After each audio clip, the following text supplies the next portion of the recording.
This holiday season, the Salvation Army invites everyone to love others beyond whatever hardships they may be facing. This Love Beyond the podcast series features our national leaders hosting conversations with friends of the Salvation Army who have stepped up in support of the campaign and their neighbors in need. Here's a conversation with Commissioner Hodder and Dr. Ed Stetzer.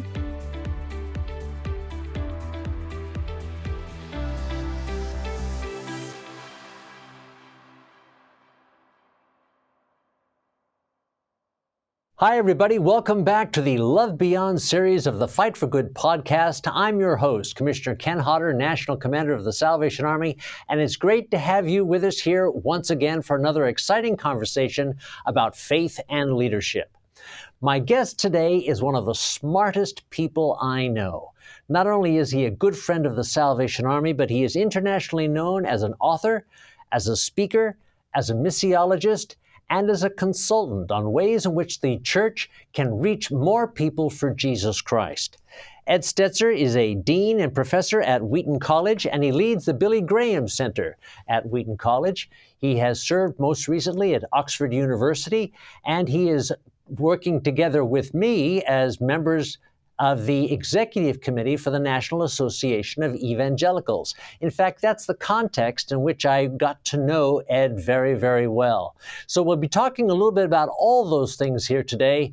But Ed, it is just a delight to have you here with us. Welcome to the Love Beyond series and the Fight for Good podcast. Oh, I love the title of the podcast, and of course, appreciate being with you, Commander. Good to see you again. It's great to be with you, Ed. Now, Ed, I mentioned in the introduction that you've been a very busy man the last few months. True. Tell us a little bit about what has been going on.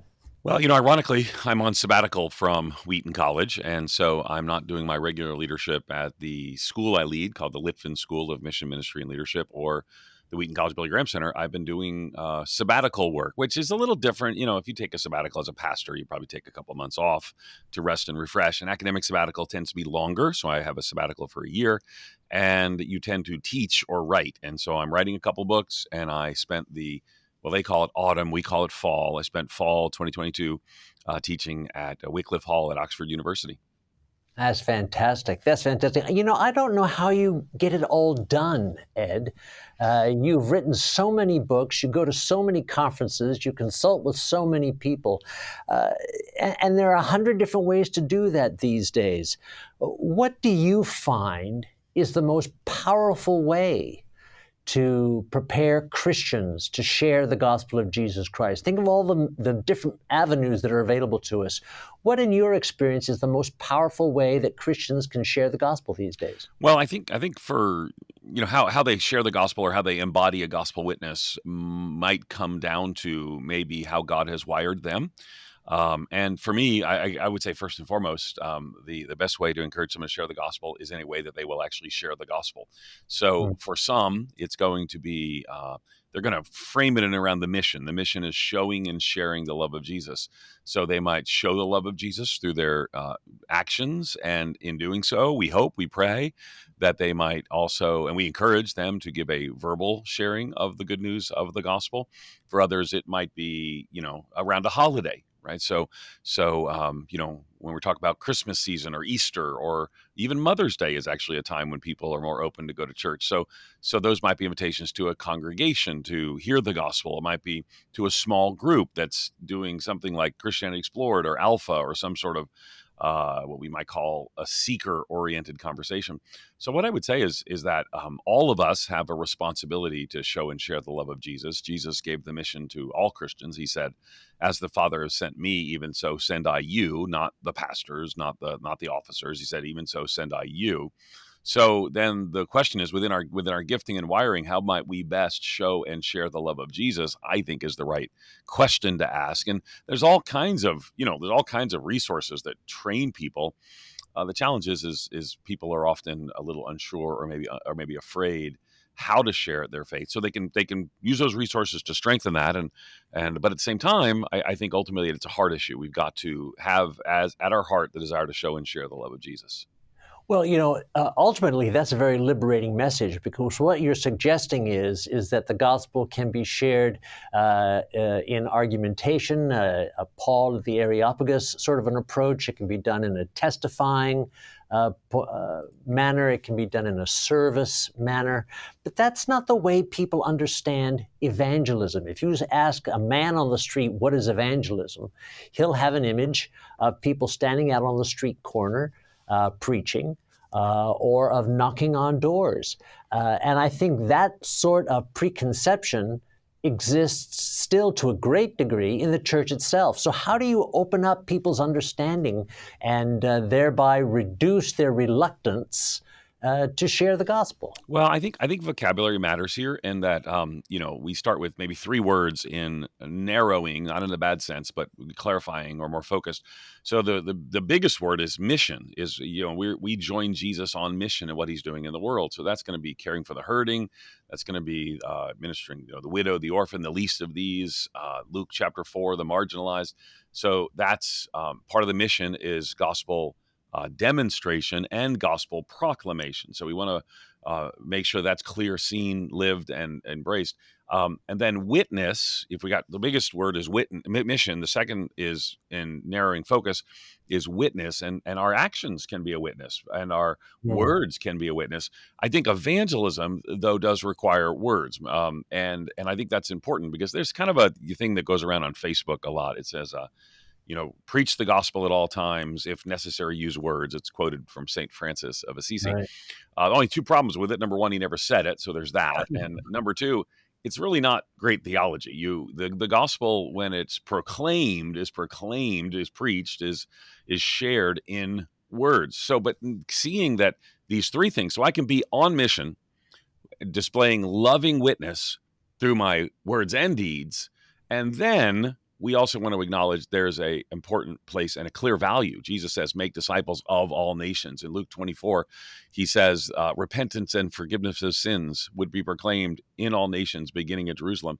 So I think today, the Salvos, as they call them in Australia, the Salvation Army, has really led the way in an embodied, loving witness. And I think, back before that was, there was a time when Christians only thought about proclaiming the gospel, just telling people about Jesus. Today, we live in a world where it's kind of harder to get people to tell people about Jesus, and might be not to the level the Salvation Army is, but might be easier for them to say, let's do a serve day. Let's do some demonstration of care and concern for our community.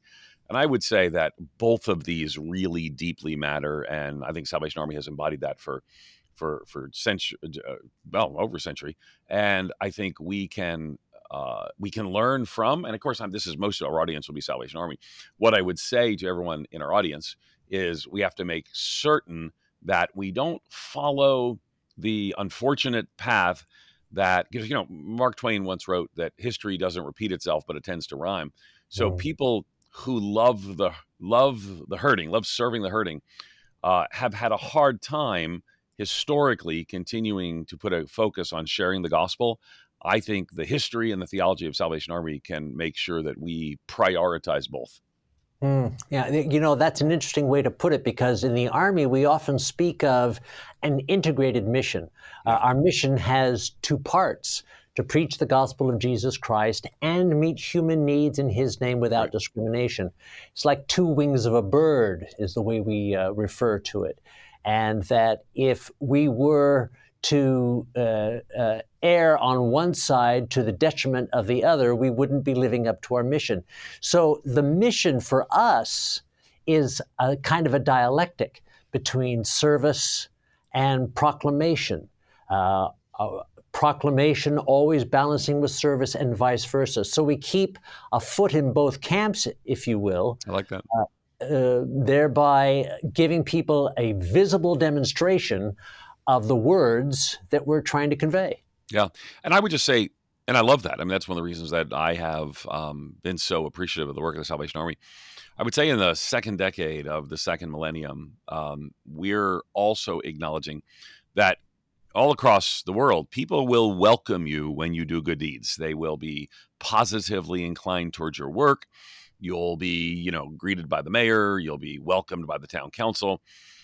So if you said two, you talked about two, and I think that's helpful to talk about two. You refer to as two big rocks, right? So two big rocks in the mission, two big rocks of gospel proclamation and gospel demonstration. In this time, the communities will welcome you if you are focused on gospel demonstration. And I think that's good. You'll see your good works, give glory to your Father who is in heaven, but they will tend to resist you or oppose you when you focus on gospel proclamation. So, what does that tell us? If they're both priorities in the mission, I think John Stott's Mission in the Modern World helps us, kind of defines that pretty well.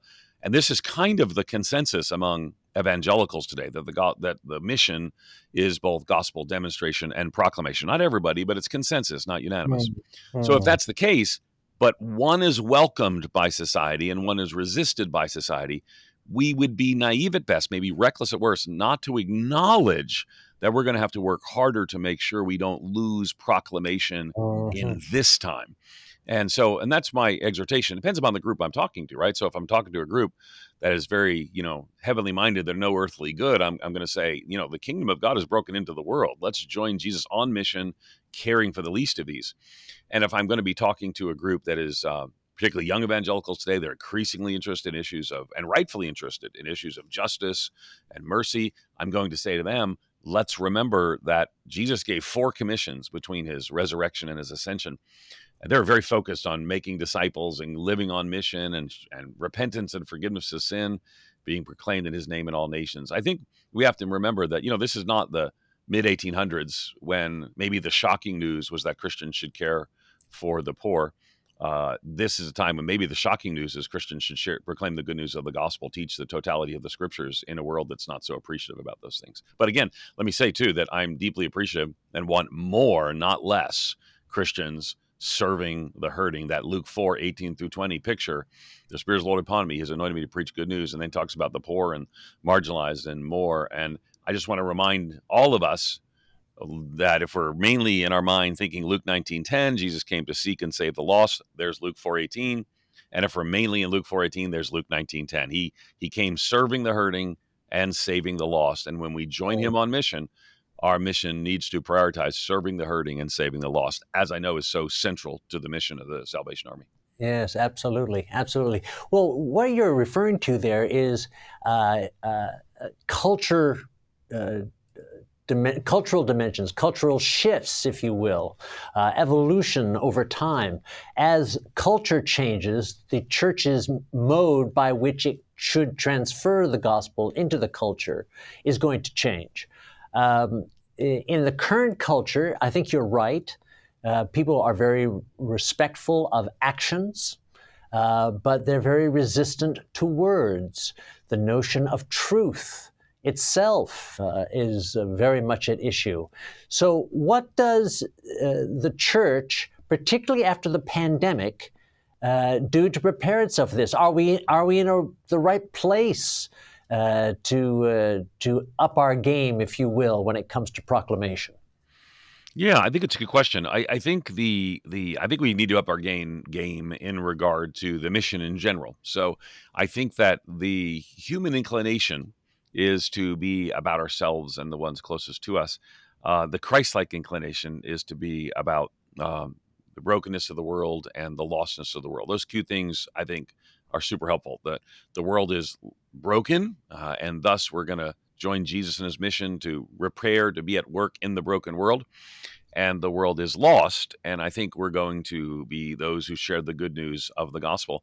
So COVID and in the post-COVID reality that we're in, of course, I recognize that even those words are, some people are like, well, it's not. And I get it. But we're certainly responding differently. Having just traveled through Europe and different places in North America, we're responding differently than we were a year ago.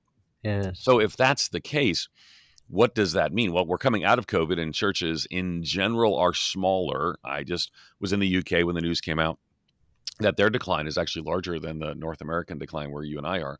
Wow. But, and depending on where you are, if you're in New York City, I was the interim pastor of a church in New York City during COVID. Calvary Church right across the street from Carnegie Hall there. And we were hit hard. I mean, hard. Wow. Whereas, if you were people listening to this podcast in Texas, Texas didn't participate in the pandemic. I mean, they were just sort of doing their own thing, and in some ways, were impacted less so because of how people responded. Now, when I say that, some people are like, well, what about should we have? I got thoughts about this, and I would just say let's all calm down about that for the moment, and just say that churches were impacted differently in different regions. This is mostly your U.S. audience, and so but all were impacted by their attendance has experienced some decline. Typically, not every church has, but as a whole, there's been attendance decline. Giving in a lot of cases actually not declined as much as attendance. And Hmm. in some cases, there's actually some people are more engaged and involved than they were during COVID because they stepped up, they stood out, they stood in the gap in the midst of COVID. And so what I would say is that there's been a resorting, a reshuffling.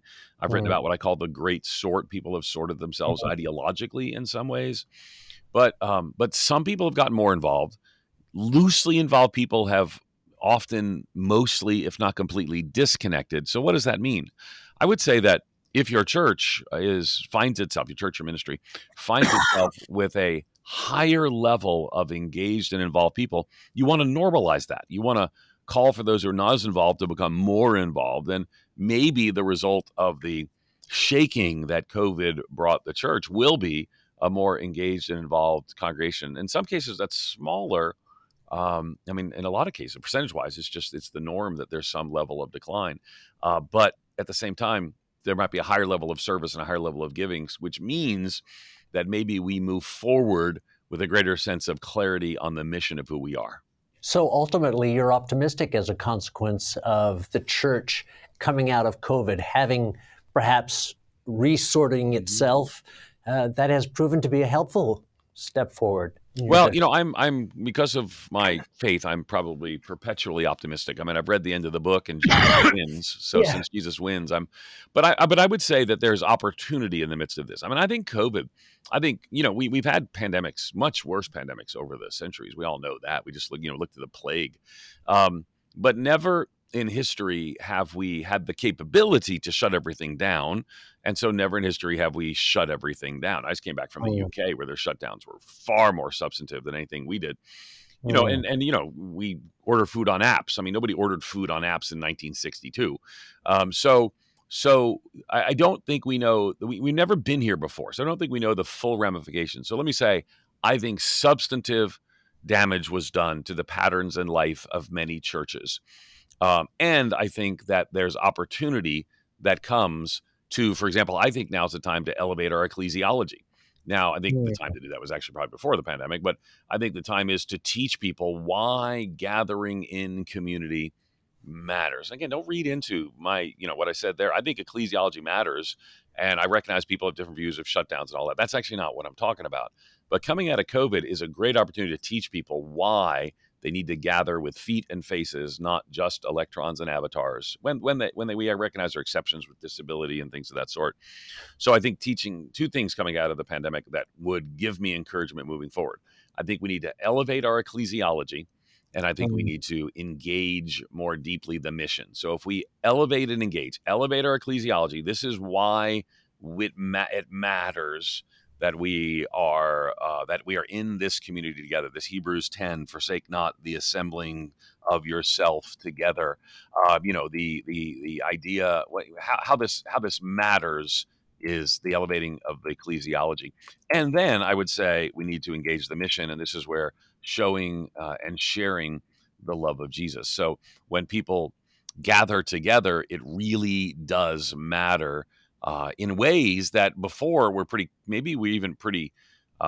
casual. But I think if I recall, citadels and temples. When we Yes. gather in those places, we're making a statement that the kingdom of God is broken into the world. This is a foretaste, a sign of what the kingdom of God looks like. And I just think by elevating our ecclesiology, it'll also help us to engage that mission. So you're talking about coming together in order to be sent out. Yeah, Uh, gathered and scattered really matters. Yeah. yeah, to be gathered and scattered. You mentioned a few moments ago that you had been an interim pastor in New York Yeah. during COVID. We hear a great deal today about the stresses and strains of pastoral leadership. What was your experience? Did you find it to be everything that you've read about it? Did it was it as challenging as you perhaps imagined it would be? Was it less challenging? What was your experience? Yeah, so I've been a pastor or an interim pastor, kind of an almost an unbroken line for since I was 21 years of age. So when I changed roles and became a researcher and a missiologist, I still started or pastored or interim churches. So during COVID, I was the interim pastor. I served as interim at the Moody Church in Chicago, and so historic church, fascinating church, Yes. and it's been quite a, I mean, it was quite a journey. So we shut down, like everybody else did when the president declared a national shutdown. But we're in an urban context that was the city of Chicago was very anti-gathering. It was challenging.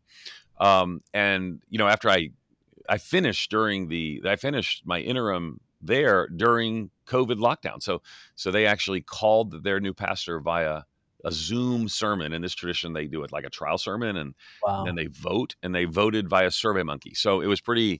fascinating. Here's the what was the oldest extant megachurch in the world making news because it was voting for a pastor that they never physically met.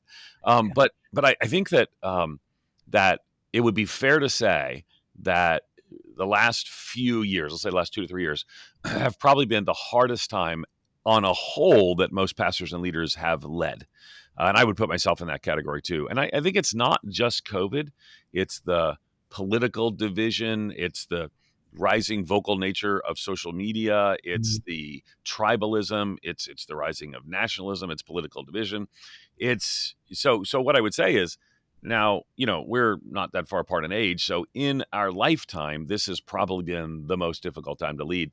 And we've sort of been in what might be an historical parentheses is that for the last few decades, and I'm not saying it's been easy, and it's not been easy, but for the last few decades, it's actually been relatively not tumultuous and turbulent.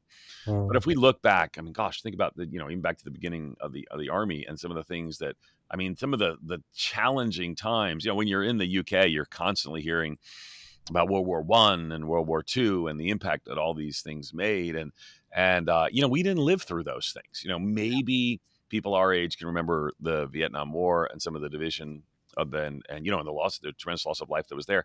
But I don't have a living memory of that. So for my lifetime, this is the most difficult time I've led, and most of my peers have led. If you're old enough to have a living memory or being serving in leadership in the late '60s, maybe you experienced that. So yeah, it's a hard time. And so I've encouraged pastors and leaders, officers, to grow reservoirs of resilience, to Mm. find ways to, because I don't think this is, I mean, I think one of the things that, I don't want to disappoint everybody, but you probably figured out by now, this is not ending when COVID ends. Yeah.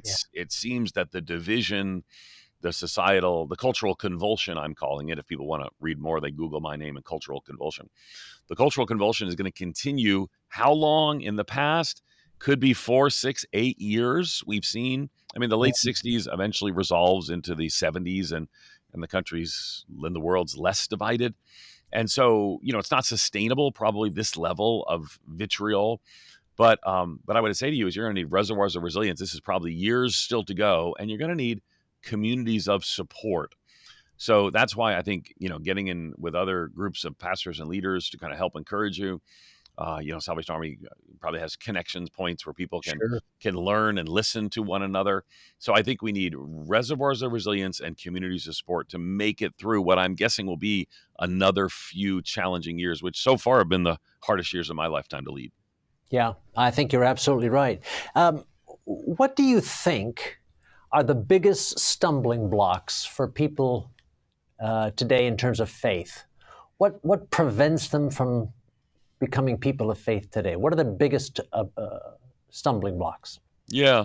Yeah. So, I mean, I think the rise of secularism is making it more and more people see that the reasonable way of life is not the religious way of life, that the religious way of life is an outlier sort of way of life. So I think in general, people are moving more towards we call the rise of the nuns. Though interestingly, was it Gallup, Frank Newport just there's been a bit of a pause or a plateau to the rise of the nuns. It'll be interesting to see if that stays.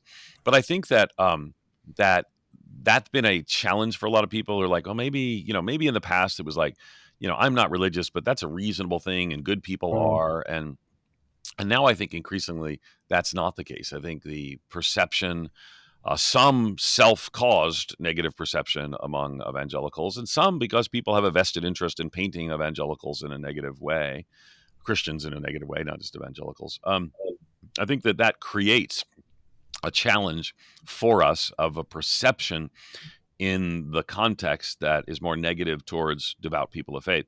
Now, here's what's interesting. I was just on Friday, I was teaching this at Oxford on Friday before we recorded this, and the negative perceptions remain whether non-Christians know or don't know a Christian, and particularly we use the term Mm. evangelical. But if non-Christians said they had an evangelical friend, the negatives actually stay the same, but the positives went way up.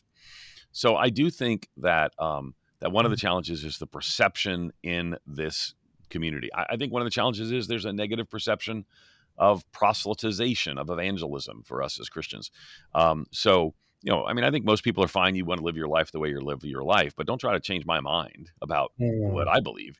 So I think the negative perception of evangelism is part of that.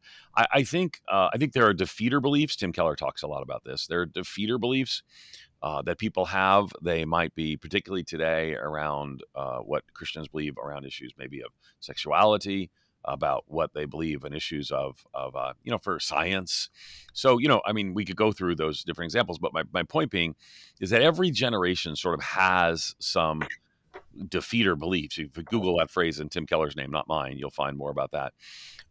All of those things we have to point to and remind people that, in the midst of the time we live, every generation's had defeater beliefs, but Jesus still says, I am the way, the truth, and the life. No one comes to the Father except through me. And we can still Yes. tell the good news, explain what we believe, even when what we believe is out of step with the society, not give up on what we believe, because I think it's I don't know, the beliefs I'm talking about here would be rooted biblical beliefs, not give up on what we believe, but to recognize that those beliefs do make us out of the mainstream of society. But we can call people, when society's collapsing, we can call people, and collapsing may be too strong of a word, but we're certainly in a tumultuous and turbulent time. We can call people to the rock that is Jesus, that never fails.